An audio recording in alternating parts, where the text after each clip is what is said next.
بسم اللہ الرحمن الرحیم۔ دیکھیے، یہ ہے وہ ویڈیو کہ ایاک نعبد و ایاک نستعین سے اپنی ہر تقریر اور انٹرویو کا آغاز کرنے والے عمران خان صاحب یہ بازو پر امام زامن یا یہ جو یا علی مدد کا پٹا بنوا رہے ہیں۔ بتاؤ اللہ کے بندو، یہ دین ہے؟ ہر جگہ یہی شرک پھیلا رہے ہیں، اور کوئی گھوڑے کی پوجا کر رہا ہے، کوئی مزار کی پوجا کر رہا ہے، اور یہ مدینہ ریاست بنا دیں گے جی۔ تو یہ مسئلہ اللہ کے بندو، اسی عمران خان کو دیکھا گیا تھا یہ گنج شکر کے مزار کے اوپر سجدہ کرتے ہوئے، اور کہتے تھے یہ وہ والا سجدہ نہیں ہے جو یعنی شرک والا ہوتا ہے، لا الہ الا اللہ پڑھنے والا جو ہے وہ تو شرک کر ہی نہیں سکتا، یہ تو محبت کا سجدہ ہے۔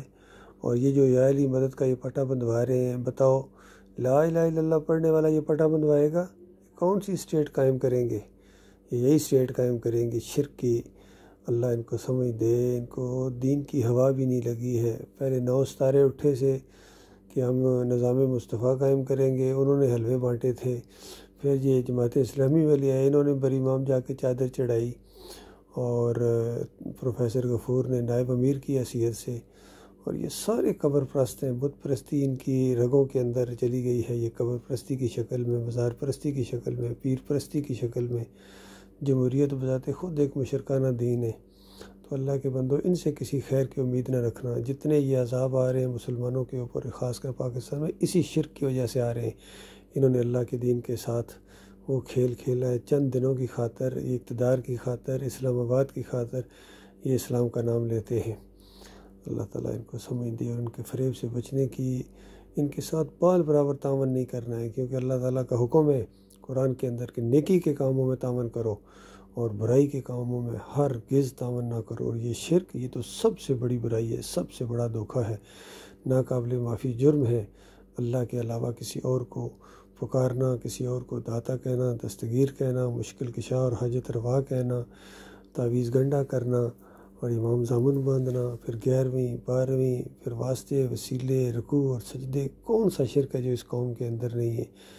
ہر شرک ان کے اندر آ گیا۔ ان کو لا الہ الا اللہ کا مطلب ہی نہیں آتا۔ جنہوں نے پہلے لگایا تھا ان کو بھی نہیں آتا تھا کہ لا الہ الا اللہ پاکستان کا مطلب کیا، لا الہ الا اللہ نہ ان کو مطلب آتا تھا اور نہ ان کو مطلب آتا ہے۔ کہتے ہیں میں دوبارہ آپ کو لا الہ الا اللہ کا مطلب سمجھاؤں گا، اور میں مر کے اللہ کے پاس گیا تو بس اللہ تعالیٰ کو بتا دوں گا کہ بس میں لا الہ الا اللہ کا مطلب سمجھا کے آ گیا ہوں۔ تو یہ اپنی آنکھوں سے دیکھو اللہ کے بندو، لا الہ الا اللہ کا مطلب نہیں بلکہ لا الہ الا اللہ کے ساتھ یہ غداری کر رہے ہیں۔ یہ بہت بڑی غداری ہے کلمے کے ساتھ، شرک اللہ کے ساتھ دشمنی ہے، اللہ کو گالی ہے۔ تو اللہ کو گالیاں دینے کے بعد اگر آپ سمجھیں کہ اللہ تعالیٰ نے آپ کے لیے جنت تیار کر کے رکھی ہوئی ہے، اور یہ کہنا کہ میں موت سے نہیں ڈرتا، میری موت کا انہوں نے فیصلہ کر دیا ہے، تو مرنے کے بعد جاؤ گے کہاں؟ کہتا میں تو اوپر چلا جاؤں گا۔ اوپر پتہ ہے پھر کیا ہے؟ نبی علیہ السلام نے فرمایا من مات یشرک باللہ شیئا دخل النار۔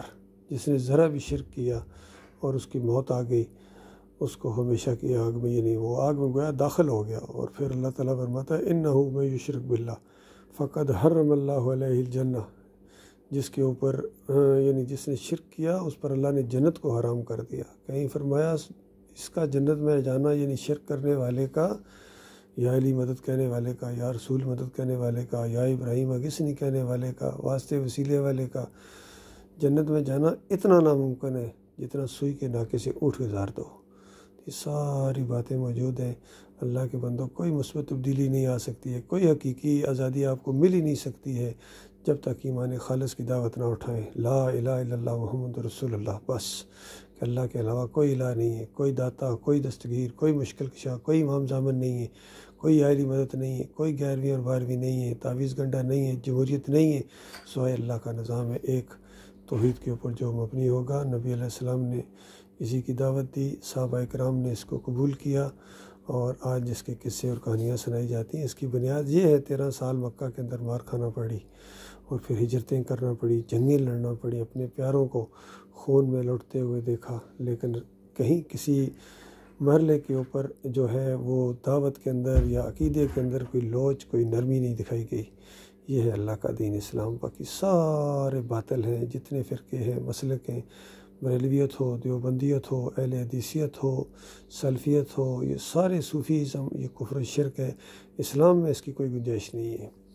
اللہ تعالیٰ غور و فکر کرنے کی توفیق عطا فرمائے، ان فریبکاروں سے اللہ تعالیٰ ہماری جان بچائے جو 75 سال سے اس قوم کو لوٹ رہے ہیں۔ کوئی مذہبی رنگ میں آ گیا ہے، کوئی سیاسی رنگ میں آیا ہے، کوئی فوجی انداز سے آیا ہے، سارے کے سارے اس کلمے کے غدار ہیں اور شرک کے رکھوالے ہیں۔ یہ عربی ہوں یا اجمی ہوں، سارے، یہ گلف میں بھی دیکھا ہے، سب اسی شرک کے اندر بہہ گئے ہیں۔